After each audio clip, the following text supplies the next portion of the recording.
Всем привет! Ну, здорово. Меня зовут Наташа Ви. Холландский здесь. И вы в новом эпизоде «Сказок для крипов».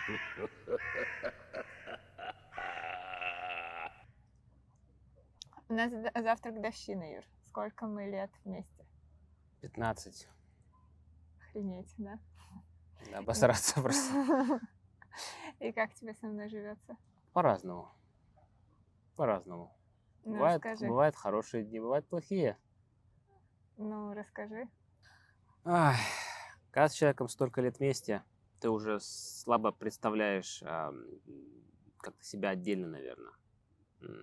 Так или иначе, это не только совместное принятие решения по каким-то там финансовым вопросам, это еще и, как, не знаю, как бизнес-партнер. У тебя есть бизнес под названием «Семья», и ты не можешь самостоятельно управлять этим бизнесом, так или иначе.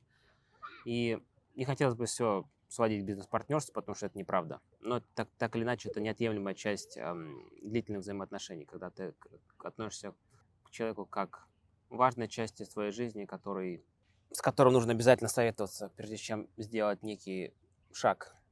Вот. И по этой части у нас с тобой все очень хорошо, я считаю. Прям всегда. Сейчас. Мгм. Ты спрашиваешь, как сейчас. Ну да. Было, может быть, и не очень. Сейчас все хорошо. В плане ты имеешь в виду каких-то принятия жизненных решений, да, там, не знаю, переездов, там. Вообще некой того, как ты видишь свою жизнь. Ну да, мы довольно с тобой aligned. Причем align в смысле у тебя, например, совершенно другие интересы по жизни, чем у меня. Мы не раз об этом говорили в видео. Там по поводу того, где жить, как жить, что жить и прочее, да? Мгм. Но ты, как хороший бизнес-партнер, уступаешь мне в этом направлении. Ну, мне просто скорее больше поднасрать. Если бы у меня была какая-то принципиальная позиция, наверное, я бы меньше уступала тебе. Просто у меня, наверное, ну, меня вообще меньше это интересует в жизни. Ну, тем не менее, это очень большая liability, мои интересы. Ну да. И если бы тебе было прям совсем не по себе, это другое дело. Другое дело, что, например, ты могла бы эти средства направить в другие места, но тебе ок, потому что мне это нужно. Ну да. Ну вот, поэтому я об этом и говорю, то, что в этом и есть бизнес-партнерство некое, Мгм. найти компромисс. Мгм. Вот, это во-первых. Во-вторых, ну, не хотелось бы говорить, что отношения только про это, потому что это неправда, я повторюсь, наверное. Это еще и, ну, романтические отношения в том числе, да? И удается ли их поддерживать? Вот. Думаю, что да, мы над этим много работаем, работали и работаем, чтобы... Это как, не знаю, как некое судно. Ты видишь протечку, надо ее подлатать, вот, чтобы не утонуть. Я отношусь к этому так. Соответственно, это когда ты долго в плавании находишься, рано или не, протечки, они рано или поздно появятся, и тебе нужно с ними что-то делать. Если ты с ними ничего не делаешь, ты просто тонешь. И вы покидаете судно отношений и в разные стороны уплываете. Вот. Садитесь на шлюпки и уебывайте друг от друга. Потому что вы проебали судно. Как бы хуёво. Хуёвые моряки, короче. Вот. Поэтому, да. Ну и опять вот важный момент. Я считаю, что отношения – это работа. Вот, да, так. И если человек намерен надолго оставаться в отношениях, он так или иначе должен приступать за работу. Если человек не работает, оно ничем хорошим никого не обернется, он либо будет страдать, либо человек разведется. Есть, конечно, наверняка, особенно в книгах, в кино и в творчестве, в культуре, эти отношения, которые супер natural, они, блядь, страсть там до гроба и все остальное. Но мне кажется, что большинство людей не находятся в той позиции, что у них вот это все происходит, и большинство все-таки людей обязаны рано или поздно закатать рукава и работать. И мы с Наташей два больших работяги. Поэтому у нас спустя 15 лет мы все еще в браке, все еще любим друг друга, и все еще там у нас случаются моменты, когда мы говорим друг другу, что мы хотим развестись, и в рот тебя ебал, и пошел нахуй, а потом извиняемся, говорим, что жить друг друга не можем, обнимаемся, и у нас все хорошо. Ну, кстати, мы, мне кажется... Не знаю, видели вы это или нет, но чувак лет 25 на электрокарте разъезжает по пляжу. И мне сейчас немножко завидно. и не менее. Ну, есть такое, да. Черт, я забыла, что я хотела сказать. Ну, этот чувак действительно отвлекал на себя внимание. Я до сих пор даже еще mind blown, что такое вообще можно было.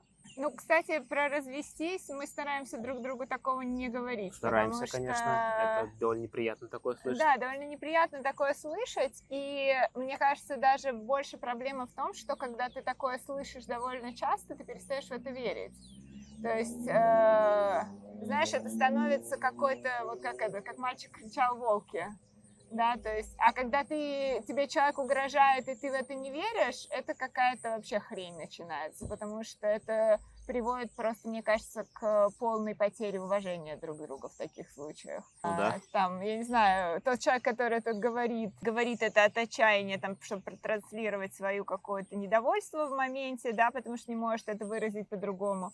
Тот человек, который это слушает, как бы думает, что мне опять какой-то булшит на уши вешает и от этого злится. И, короче, это совсем какая-то хреновая вещь. Поэтому мы стараемся этого не делать. Да. И мне кажется, в какой-то момент мы приняли осознанное решение, что мы перестанем это делать. Ну да. Всё Ну так. и с точки зрения работы, мне кажется, что вообще в отношениях в первую очередь это работа над собой. Потому что когда вас двое, наверное, все твои хотелки не будут удовлетворяться. Просто по факту того, что как бы другому человеку может быть что-то, допустим, неприятное или противоречить его видению жизни и так далее. И здесь, мне кажется, такая тонкая грань между тем, что теряешь ли ты себя в этих отношениях, когда ты уступаешь другому человеку, или ты, наоборот, приобретаешь что-то большее взамен там, тех вещей, которых ты отказываешься. И мне кажется, что в первую очередь работа над собой в том, чтобы понять, что для тебя важно в жизни, а что для тебя не важно. Ну и вот как ты говоришь, там, допустим, твои там хотелки насчет там домов, насчет места для жизни и так далее. Как бы я просто для себя принимаю то, что, ну, для меня это не так важно, и поэтому я готова тебя в этом отступать. При этом у меня есть вещи, которые для меня там максимально важны. Расскажи о них. Какие вещи для меня максимально В важны? 3 словах. В 3 не могу. Но для меня, например, очень важна моя самореализация. И для меня очень важно, чтобы моя роль женщины не противоречила моей самореализации, скажем так. То есть мне важно быть независимой, мне важно принимать свои собственные решения, и мне важно довольно большую часть своей жизни посвящать моим собственным амбициям, не связанным, допустим, с отношениями. И я очень рада, что у меня есть такая возможность. Nothing to add, как говорится. Нечего добавить. Да, и мне, на самом деле, вот что меня действительно вдохновляет в отношениях, это то, что мало того, что у меня есть возможность самореализовываться, это то, что тебя периодически увлекают вещи, которые увлекают меня. Ты мне вчера сказал, что ты от меня получаешь какую-то информацию. И да, действительно, у меня есть очень узкий набор тем, которые меня интересуют в жизни. То есть Юра намного более интересующийся, намного более любопытный человек. Мне вот в каждый конкретный момент времени интересно там 3-4 темы, в которые я погружаюсь прям полностью, а потом забиваю и переключаюсь на что-то другое. И мне очень классно, когда, допустим, я тебе что-то рассказываю, тебя это заинтересовывает, и ты сам, например, начинаешь в этом разбираться, и там можешь поддержать диалог, допустим, и так далее. Вот мне кажется, что вот это вот искреннее любопытство и интерес к друг другу – это очень такая важная часть отношений, ну, по крайней мере, лично для меня. Не знаю, ты просто начинаешь, наверное, чувствовать себя ненужным, неинтересным и так далее, и в этот момент, наверное, тоже и твой интерес к человеку может тоже немножко угасать. Вот, потому что это такая, типа, обоюдная дорога. И, наверное, очень неприятные моменты, когда начинаются какие-то дисбалансы, когда, допустим, один человек считает, что он дает другому больше, чем получает. Вот это вот прям такие конфликтные моменты, если об этом не прокоммуницировать вовремя, заранее, по-человечески, да, то вот это приводит к замалчиваниям, к обидам, а потом к очень серьезным скандалам, да. Когда оба даже могут не понимать, в чем была изначальная причина. Мгм. Там сейчас прошли две очень классных девушки с шикарными задницами, кстати. Ну и вообще тело у них были очень неплохие, симпатичные. Ну, я не увидела. Жалко, да? Жалко. Ну, жалко. А мы с Наташей любим так делать. Это отступление, то, что Наташа сказала, с чем я полностью согласен, добавить нечего. У нас давно выработалась такая привычка, что мы относимся к другим людям, мужчинам и женщинам, как к картинам, как к произведениям искусства. То есть я если вижу что-то красивое, кого-то в смысле красивого, я скажу: Наташа, смотри, какая задница, смотри, какая грудь, ты видела? Я очень расстраиваюсь, Наташа не видела. Потому что это как бы пьешь что-то вкусное, хочешь поделиться, а настолько было вкусно, что все выпил, и там уже пусто было, поделиться не с чем. Ну, у нас не всегда сходится понятие о красоте. Там, Ну, типа, конечно. да, но мы это можем обсуждать. Ну и да, это тоже довольно прикольная вещь. В том плане, что в таких разговорах нет какой-то ревности и прочее. Это просто такая забавная игра. Почему игра? Не знаю. Это не игра, это все серьезно. В смысле? Как можно относиться с игрой к такому шикарному, такой шикарной части тела, как задница? Это очень серьезно. Хорошо, договорились. Или грудь, или лицо, или ноги, или накачанный пресс. Мы с тобой 15 лет вместе. Угу. Расскажи, как это все началось, когда мы с тобой познакомились и так далее. Мне кажется, мы это никогда не рассказывали на канале. Это кринж или нет? Как мы с тобой познакомились? Да. Ну, там есть кринж, да. Значит, будем рассказывать. Если бы не было кринжа, я бы не рассказывал. Познакомились мы на 2-м курсе института. Вот. У нас с моим тогдашним корешем дружище были... Ну, наше, скажем так, юношество было довольно патриархальным, потому что мы в России выросли. И мы ходили, короче, смотреть на первокурсниц. И выбирать, кто нам больше всего нравится, как объект вожделения. Если вы понимаете, о чем я. О сексе, в смысле, потрахаться с кем. Вот. Так-то мы с ним были не то чтобы супер эти ёбари-террористы, но пофантазировать было неплохо. Вот. И Наташа я видела еще... Ну, я был на 2-м курсе, Наташа была на ее 1-м. Мы зашли, просто вломились нахуй в зал, где ректор, как бы, нашего факультета или института, не знаю, декан вступительную речь давал, мы вломились, декан нас посмотрел: вы что, охуели, пиздуйте отсюда, ну, по взгляду было понятно, но мы, типа, успели взять картинку, оценить общую ситуацию за все это время, потом подглядывали через щелочку, ну, я не в душ, в смысле, а через дверь, до конца мы не закрыли, все обследовали, ну, увидел я там Наташу. Вот. Она мне показалась похожей на Сигурни Уивер в молодости. Из «Чужого». Ну, и вообще, в принципе, из раннего творчества Сигурни Уивер, актрисы американской. Вот.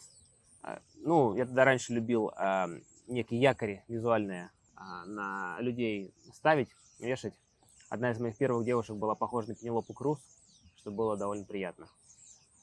Пенелопа Круз довольно симпатичная была. Вот. Наташа была Сигурни Уивер. Ну и, собственно, я про нее и забыл. Ну, похоже. Что-то там какая-то деваха ходит. Вот. А потом, ну, как-то, потому что, опять же, мы были не такие, чтобы ёбари-террористы, у нас просто какие-то дрочеры-фантазеры были. Вот. Потом я получил академ. Пауза была. Да, я получил академ. Когда я вернулся в универ, Наташа уже была на моем курсе. И она была моей одногруппницей. Она учила китайский, я учил французский, у нас было разделение по языкам на потоке. А из-за того, что французов и китайцев было меньше всего, французы в основном были дегенераты, а китайцы были самые умные. Но это неправда, кстати, не все, конечно, там были хорошие ребята, умные, но тем не менее, в основном были какие-то дегенераты. Я так нас считал, и-то не очень. И те, кто провалил китайский и не хочет китайский, отправились в французский, потому что все остальные группы были заняты. Вот. Кек. Ну вот. И мы оказались с Наташей в одной группе. Группа из полугрупп. Иди нахуй отсюда, пожалуйста. Вот. Оса. И я посмотрел. Это же Сигурни Уивер, та же самая. удобно, одногруппница. Она еще была отличница, мне всегда нравились девочки-отличницы умные. Я не очень любил глупых девочек. И глупых людей, в принципе. Не то, чтобы я сам был, блядь, 5 звезд во лбу, но типа почему-то вот так вот. Некая sexual attraction у меня был именно к умным людям. Вот. И дальше, Наташ, ты расскажи, что было. Ну, дальше я помню, что мы начали общаться на втором курсе. Как-то так получилось, что, мне кажется, ты вокруг себя собрал какую-то тусовку, потому что у нас группа была, которую сформировали как раз на втором курсе, и она была какая-то такая не особо, скажем так, мы желали друг с другом общаться. То есть у всех как-то были какие-то свои компании там из школы или из предыдущих групп, то есть нам очень сильно перемешали на втором курсе. Чтоб провалился. Ну да, раздражают дегенераты. А ты пришел в нашу группу, ты был очень импозантным, я помню, в тот момент. Юра мог прийти в один день в институт в костюме в строгом, во второй день в каких-то ковбойских сапогах и в соответствующем прикиде. В пальто и шляпе. В третий день в пальто и в шляпе, потом в ковбойских сапогах. Да? Ну, понятно. В третий день в каком-нибудь рэперском наряде со скейтом и так далее. И я помню, что еще при этом Юра привлекал к себе просто какое-то огромное количество внимания. Тебе нужно было выпендриться на каждой паре, что-то сказать. Я помню, почему-то, видимо, тебе очень хотелось общаться, и ты типа какие-то тусовки устраивал в общаге.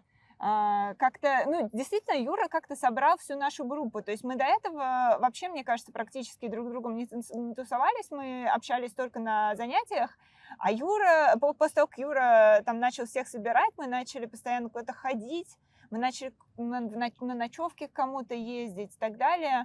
Вот это вот было довольно прикольно. И... Сам в ахуе, честно, даже это я этого особо не помню, не замечал. Видимо, это все natural получалось. Ну, интересно. Да, но мне кажется, вот тебе в том периоде твоей жизни очень хотелось привлекать к себе внимание, и мне, если честно, это не нравилось. В смысле, что, как бы, с одной стороны, было прикольно, что ты всех вокруг себя собрал, но Юра, как человек, мне казался... Ну, скажем так, мне нравились люди более такие замкнутые, неразговорчивые, вот с которыми, я не знаю, можно один на один, допустим, классно общаться, но которые не супер там привлекают к себе внимание в компании, потому что, ну, честно, мне казалось, что такие люди обычно недалекие. Ну, блядь, говна поешь, знаешь, что я могу сказать.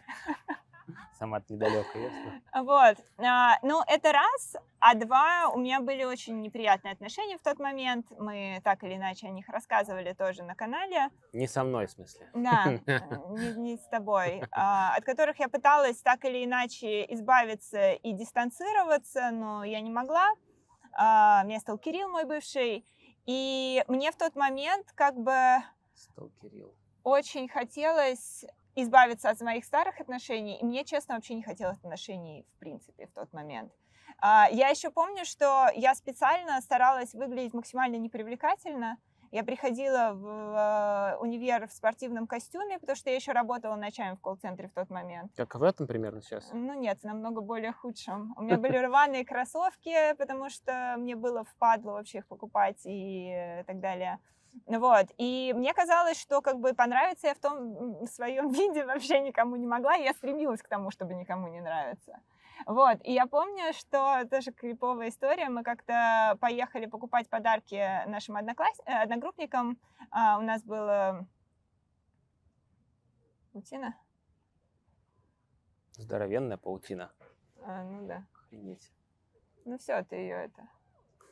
Ну и вот, мы поехали покупать подарки нашим одногруппникам, мы скидывались, вот, и... Ты серьезно это будешь рассказывать? Ты чё, блядь, женщина? А Это что? ж скам. Что скам? Нет, я не про это. Ладно, я Мы расскажу. поехали покупать подарки Я одногруппникам. Я расскажу. И это не та история. А я все равно расскажу. Блять, стыдно, конечно. Пиздец. Если хотите, если кто у нас тут одногруппника слушаете, кидайте свои эти киви, как Яндекс кошельки, будем кидать вам обратно. Мы собирали с группы деньги на подарки, на какие-то праздники. И деньги собраны, нужно, соответственно, эти подарки купить. И мы купили подарки. Но сумма была крупная, с нее оставалось там, не знаю, 1000 рублей, грубо говоря. На тот момент это было довольно немаленькие деньги. Вот. Ну, там, да, это было после сразу летних каникулов, поэтому там было человек 8, может, кому мы покупали подарки одновременно. То есть там было очень много. Ну, короче, неважно. Это была значительная сумма. На какой-нибудь 8 марта. Это было 8 марта, скорее Нет, всего. это было начало 3-го курса, намного позже, поэтому я тебе говорила, да? что я другую историю рассказывала. Но... Не суть, короче, Да, это давай было так. после лета. В общем, мы с Наташей поехали покупать подарки, мы купили подарки, наставались деньги, и я предложил. У Наташи, конечно же, совесть бы не позволила, скорее всего. Хотя, хуй ее знает. Может, позволила бы совесть? Ну, я бы об этом, наверное, не подумала просто. И точно бы сейчас никому не рассказывала. Ну, Но мне видишь, похуй. совесть мне позволила Да, сходить. мы пошли в кафе японское, поесть суши, попить коктейлей на эти оставшиеся деньги. Вот. Так что и мы сидели, и так вот мы первый раз, типа, а-ля свиданка была. Но это совсем свиданка была, это скорее, типа, какая-то авантюра, но я это называл свиданкой про себя. Вот. И... В общем, если кому-то обидно, кидайте свои киви-кошельки в личку куда-нибудь. Будем возмещать компенсировать моральный вред причиненный. Ну да. Вот. Да. Рассказывай. А я хотела рассказать намного раньше, когда мы только познакомились, еще на 2-м курсе, мы также поехали, уже с большим количеством наших одногруппников вместе покупать подарки. И один из наших одногруппников, в метро мы едем, мы собирались как раз тоже куда-то там зайти покушать после этого на свои деньги. Такой был только один раз. И он подходит ко мне в метро и спрашивает, нравится ли тебе Юра? А я что-то подумала, странный вопрос. Почему-то я подумала, что он интересуется просто из какого-то дурацкого праздного любопытства. Я думаю, что за тупой вопрос. И у меня в голове было, что я в принципе не хочу с кем встречаться. Но с Юрой особенно, потому что он слишком много на себя внимания притягивает. И я помню, мой ответ был типа, нет, ты чё? Он такой, ладно, окей. Мне он тут же сказал, что она сказала, когда он подошел, это было в метро, а в вагоне он подходит, говорит, что-то как-то не очень дела, чувак. Я такой, понятно.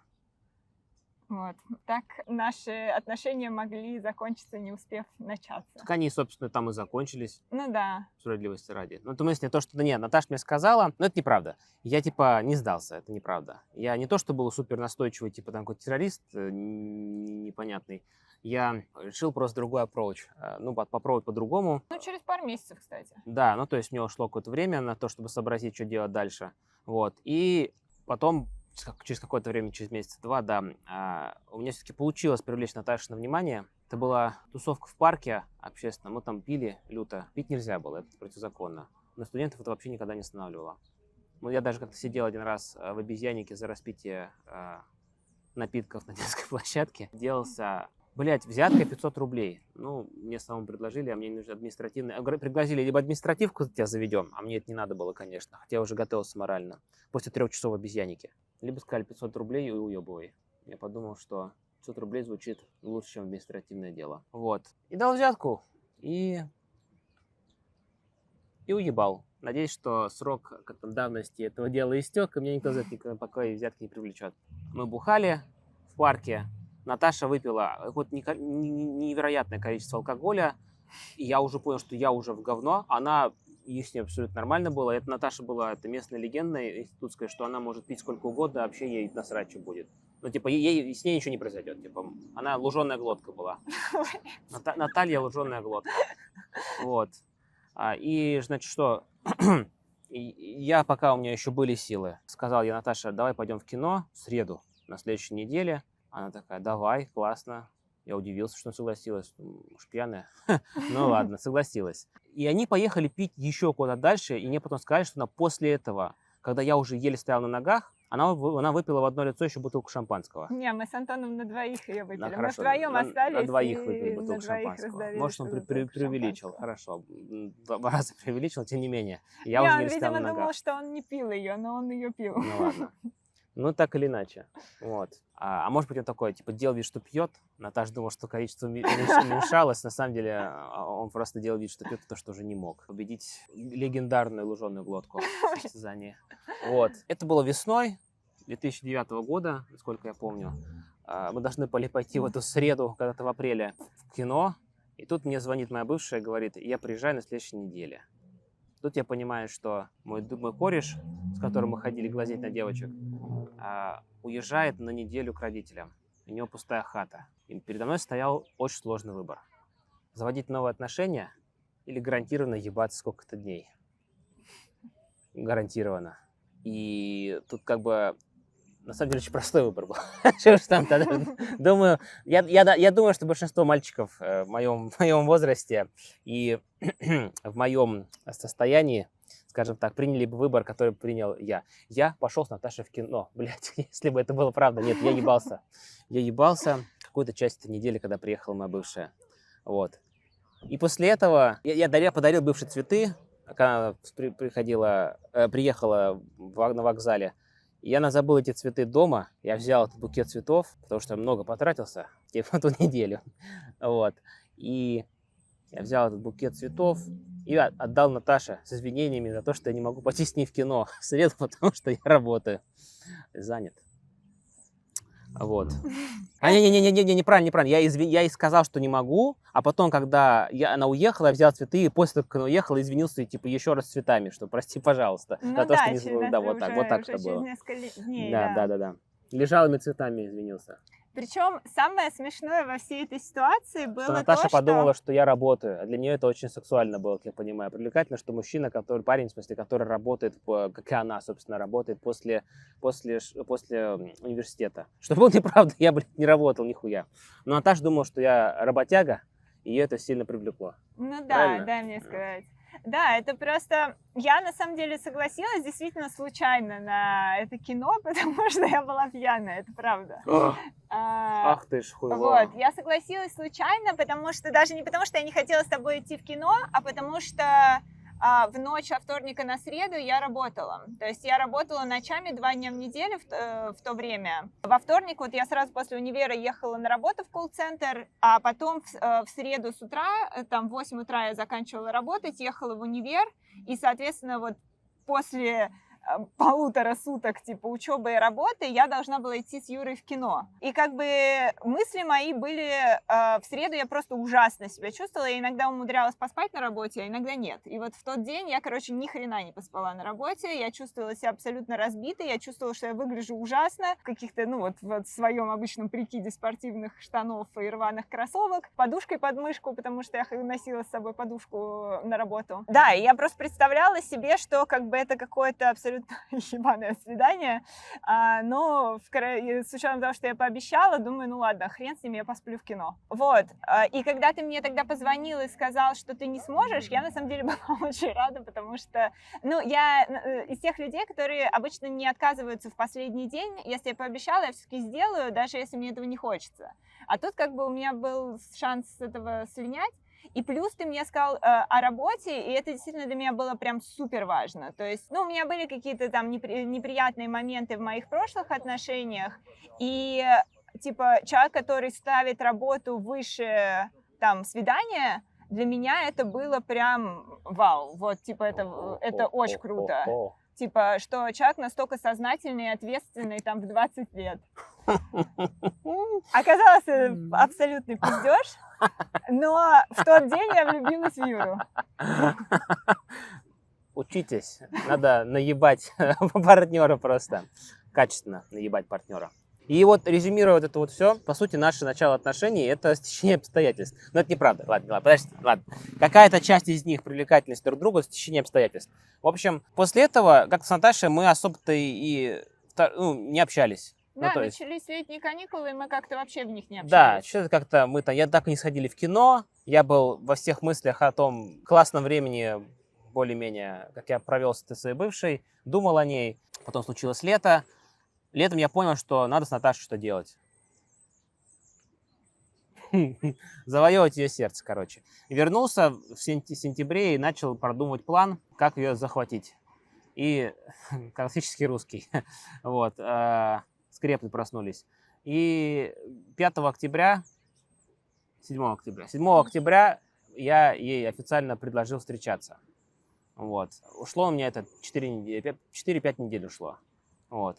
Ну, я помню, что да, к тому времени мы с тобой что-то довольно часто прям общаться начали. Ну, потому То что есть я хотел с вдвоем тобой именно, да. встречаться, поэтому я тебя при всем вытаскивал куда-то. Да, и я помню, что вот, наверное, еще в то время я подумала о том, что я была не права, когда я думала, что Юра какой-то бестолковый, типа... Он же работает.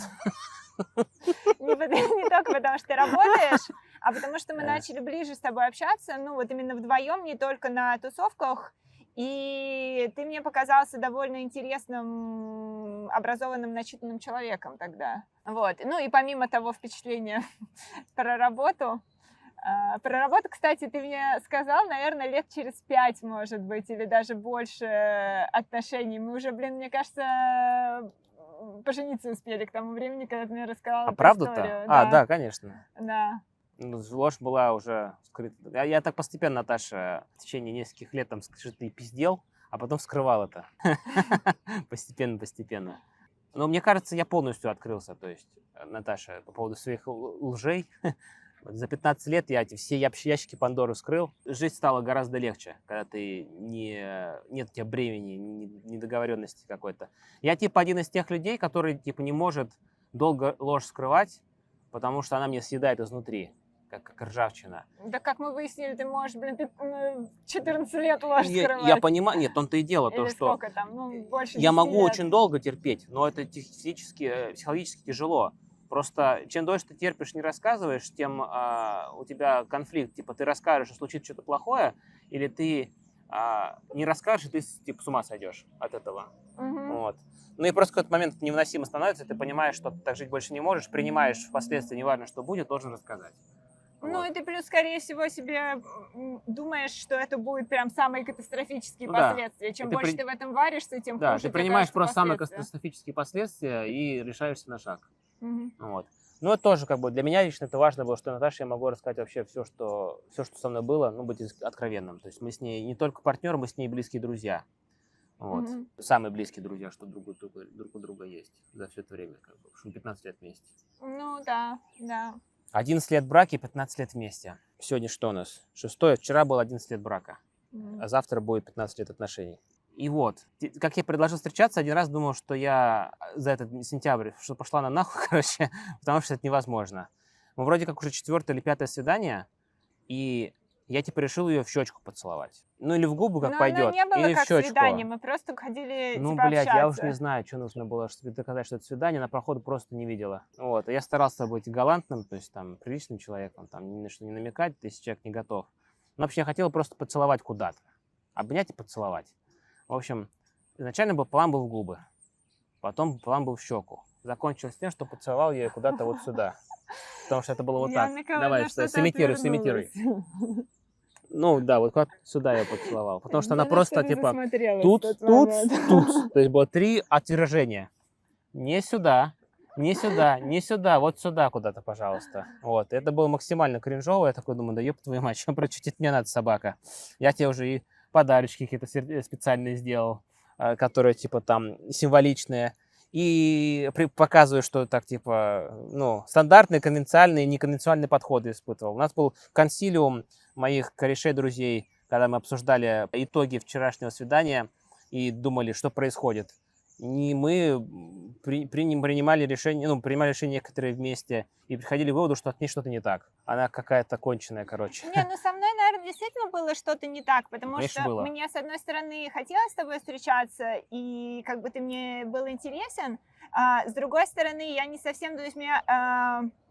вот эти вот неформализованные отношения меня всегда немножко сбивали с толку, потому что Неформализованно это как? Ну, в смысле, когда нет проговоренности о том, что мы, типа, встречаемся, Так, да, или что мы идем ка- на А свидание. как тебе я должен не знать тебя, подходить тебе, Наташ, мы с тобой сегодня встречаемся. Окей. Нет, в смысле, Или ну, как типа, не это? было проговорено, что это были свидания. И при этом у меня довольно много, допустим, в Я тебе жизни не было... говорил, что это свидание? А? Я тебе не говорил, что это свидание? Нет, мы не говорили, что это свидание. А при этом у меня довольно много в жизни было вот таких, ну, с подросткового возраста у нас были тусовки, типа не то, что девочки с девочками, мальчики с мальчиками, у нас были, как это сказать, микс тусовки. И было нормально, там у меня были, допустим, друзья парни, с которыми мы могли просто пойти гулять без намека на отношения. И кто дарил тебе подарки специализированные?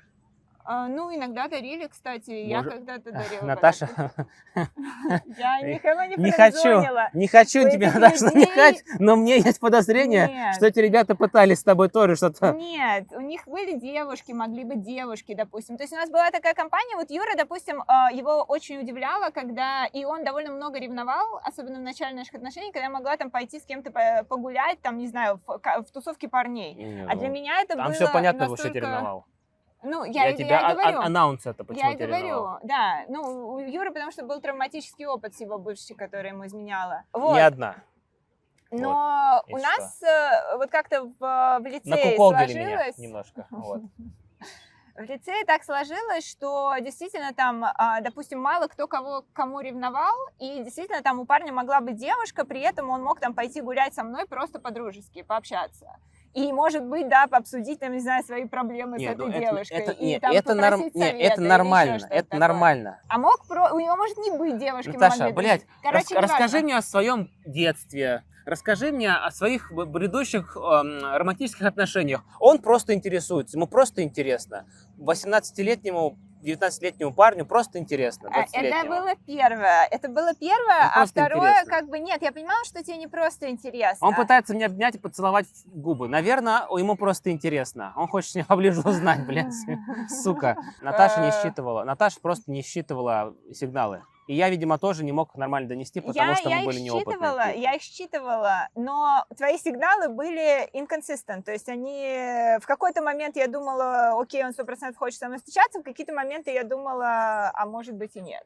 Вот, спросить не могла. А спросить не могла, да. Я в тот момент вообще мне было очень сложно всякие вещи проговаривать, скажем так. Я была очень замкнутой в то время. Вот. А в-третьих, у меня были очень-очень токсичные отношения, настолько токсичные, что я переживала за Юрину безопасность, если мы начнем встречаться. Вот. Я предложил этого чувака отпиздить. Я не знаю, что она переживала. У нас, то есть то есть мы технически с моими корешами думали пойти его настучать по голове. Вот. Ну, то есть для меня я вообще не чувствовал какой-то опасности. Может, потому что я не знал, насколько он опасен. С другой стороны, мне кажется... Ну, чувак был довольно сники. То есть он был не из тех, который пойдет там кого-то стучать по голове, но он мог из-под тишка какую-нибудь хрень очень серьезную. Да, он мог, конечно, это сделать, но потом бы он пиздюлился конкретно. Ну, это правда. Если я живой бы остался. Ну, Либо в тюрячку бы нахуй сел. Ну, вот, Так что, мне кажется, просто это, знаешь, не пиженный подросток, который берега не знал, вот. А если и пиздили, то пиздили недостаточно. Он, типа, не знал, где остановиться. Довольно опасный человек на тот момент был, справедливости ради. Ну, для Наташи точно был опасный, вот. Но не с тем он связался, бля. Ну да, но при этом, видишь, как я в тебя действительно влюблялась в то время, и... Видимо, вот все, знаешь, у меня было вот такое вот мотание между тем, что у меня есть мои эмоции, с одной стороны, с другой стороны, у меня есть какие-то мысли, там, опасения не безосновательные и так далее, и вот меня все время мотало между одним и другим, и поэтому, видимо, я вела себя тоже странно. Но ты мне все-таки предложил встречаться. Да, было довольно романтично. Да, было довольно романтично. Этот чувак, с которым Юра ходил подглядывать за девочками на первом курсе. Не в душ. Я его не знала в тот момент, Юра про него рассказывал, но я его не видела в лицо ни разу.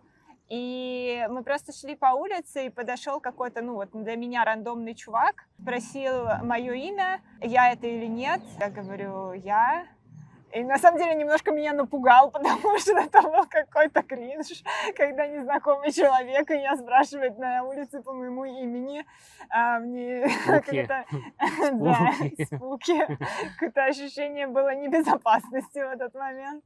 Но он мне дал письмо, вот, и я помню, начало наших с тобой отношений у меня очень сильно ассоциируется с Guitar Hero 3 и с музыкой оттуда, потому что у тебя была эта гитара, и вот мы постоянно играли в Guitar Hero, постоянно слушали эту музыку, и там была песня If Today Was Your Last Day. If today was your last day, tomorrow was too late. И Юра мне написал письмо, соответственно, передал через этого чувака. И я не помню, что там было в этом письме, но идея была в том, что она заканчивалась тем, что вот, типа, если бы сегодня был последний день твоей жизни, что бы ты сделала? Бля, такой тупой вопрос. Вот Вообще именно так я пиздец, и нахуй. подумала. Причем Дегенерат, блядь. я читала это письмо было очень милое, очень романтичное, бла-бла-бла, и я дочитываю до конца, и просто у меня впадаю в ступор, потому что я думаю, что бы я делала, если бы сегодня был последний день моей жизни? Ну, наверное, я бы встретилась со своими близкими друзьями. Наверное, я бы нажралась в говно, потому что мне было бы страшно умирать.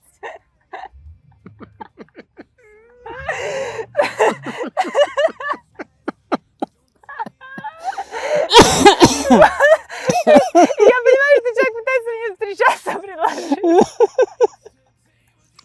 Но все, что приходит в мою голову, нет с тобой моей лучшей. 100%. Сука. И я помню, что я довольно долго молчала.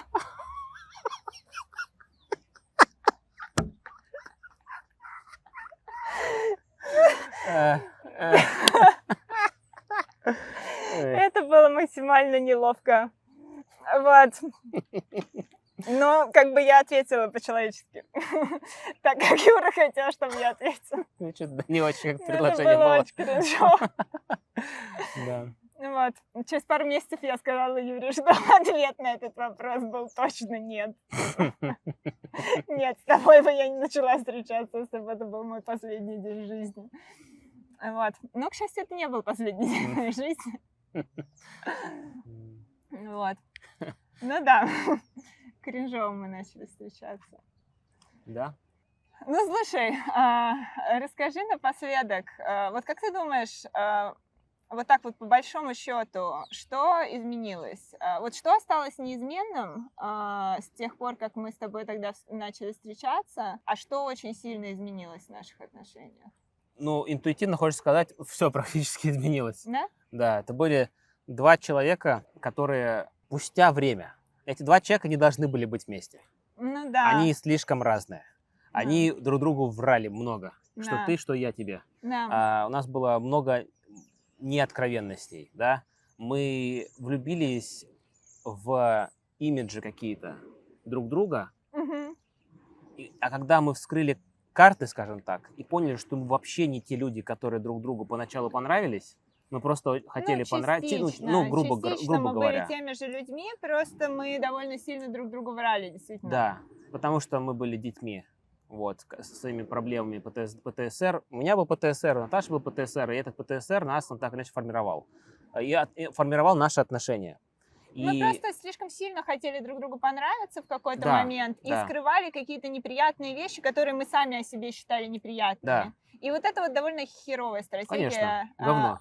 Да, особенно даже для очень молодых людей, Для мне любых кажется, вообще людей это говно. желательно перешагивать через это. И это вообще говно. Это вообще говно, да. Потому что рано или поздно все скроется, и у тебя потом проблемы начнутся. Ну да. Это, как бы, Это главное... нормально, если ты хочешь, там, я не знаю, какие-нибудь отношения На неделю. На неделю, Ну да. это не просто поебаться хочешь какое-то Ну время, пока да. это длится. Это понятное Да. дело.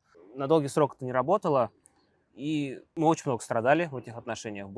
Мы несколько раз расставались, а самое долго мы расставались на неделю. Очень много страгала было, да. И мы сильно поменялись, как люди. Я смотрел бы на себя подростка, думал, дегенераты. А я и был дегенератом. Все подростки дегенераты, потому что они недоразвитые. Что это дети, как бы не развившиеся личинки, вот, не повзрослевшие, вот. И мы много всякой хуйни делали. Мы поменялись максимально значительно. Есть какие-то traits, в смысле, есть какие-то качества, которые остались, но они как человеческие качества. Они вот в отношениях, они не особо так на что влияют, мне кажется. Ну как, нет, влияют. Мне кажется, что вот я Ну хотела да, как раз, ты говоришь, я ну, чувство хотела юмора, тебе типа, из сказать, разряда ну, такого. чувство юмора, я не знаю, просто вот Любознательность. любознательность, интерес к жизни, я не знаю, какие-то амбиции и Ну если так, мотивация. нет, так-то, конечно, осталось. Но это кор какие-то вещи. Они... Как мы друг к другу относимся? Да, вот Именно это очень отношения. сильно Как мы друг к другу поменялось, да. относимся?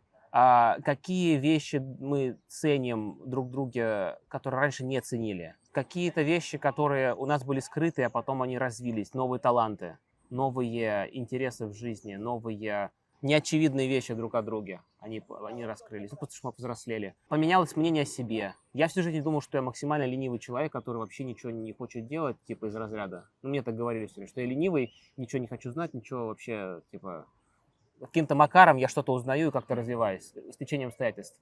Вот. Мгм. Я долго так считал. Это поменялось, и во многом благодаря Наташе, потому что мне просто сказала: Юра, смотри, на самом деле ты очень, очень трудолюбивый человек. Даже трудоголик какими-то местами, может быть. Там, да? Ну, в момент, когда тебе интересно. Да, Юра просто ненавидит делать то, что кто-то другой считает, что он должен делать. Ну да. Юру невозможно заставить что-то делать. Когда Юра пытаешься заставить что-то делать, Юра вообще... Вот тогда Юра будет все это саботировать, даже если ему самому это хочется делать.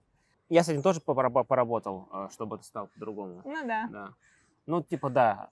Если что-то не нравится делать, я могу безвылазно 10-12 часов без обеда, без ничего сидеть. Мгм. Вот, делать что-то. Много поменялось что. Какие-то кор вещи, конечно же, да. Остались с детства любопытства, ну, там, какие такие вещи, детское любопытство и прочее. Ну, у тебя тоже. Какой вопрос был? Что поставил, что изменилось? Да, что Ну да, я что принципе ответил на него, мне изменилось. кажется. Да? Вот. Так Да. что да. Счастливых лет браков. Да. Хорошая вещь браком, конечно, не назовут, но мы стараемся, чтобы она была хорошей. Если будут вопросы, пишите в комментариях, постараемся ответить. Может быть, мы еще один подкаст запишем, отвечая на эти вопросы, или дополнительно какие-то вещи расскажем, потому что жизнь там все-таки длинная, 15 лет прошло. И да, будем рады услышать ваше мнение, если есть. Ну, кстати, да, если вы хотите задавать нам какие-то личные вопросы, мы не против. Мы не против снять еще Ну да. дополнительное видео. Так что... Наши любимые позиции, например. Или еще что-нибудь. Хорошо. Стимулирует ли Наташа мужскую точку G? Или еще что-нибудь такое? Обязательно задавайте, я не против ответить. Вот, так что да. Вот. Может, Наташа, конечно, против, ну да ладно. Лично я вам личку отвечу. Окей, договорились. Если вам нравится, подписывайтесь, ставьте колокольчик, ставьте лайки. Или дизлайки, если не нравится. И до встречи в До новых встречи. видео. Так, я давай. Пока.